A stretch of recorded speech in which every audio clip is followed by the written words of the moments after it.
السلام عليكم ورحمة الله وبركاته، عشاق الساحرة المستديرة وعشاق النادي الأهلي في كل مكان. لو أنت أول مرة تشاهدنا ما تنساش تشترك بالقناة وتفعل زر الجرس ليصلك كل جديد.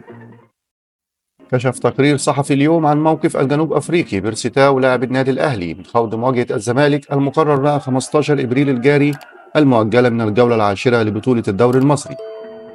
وغاب الجنوب أفريقي بيرسي تاو عن قائمة النادي الأهلي لخوض مواجهة إنبي المؤجلة من الجولة السادسة عشر من بطولة الدوري المصري بسبب معاناته من إجهاد عضلي.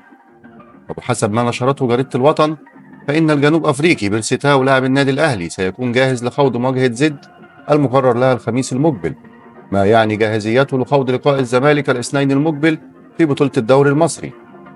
وشددت الجريدة على أن السويسري مارسيل كولر مدرب النادي الأهلي قرر عدم استدعاء بيرسي تاو لخوض مباراة إنبي اليوم بسبب شكوى اللاعب من الإجهاد رغم قدرته على المشاركة.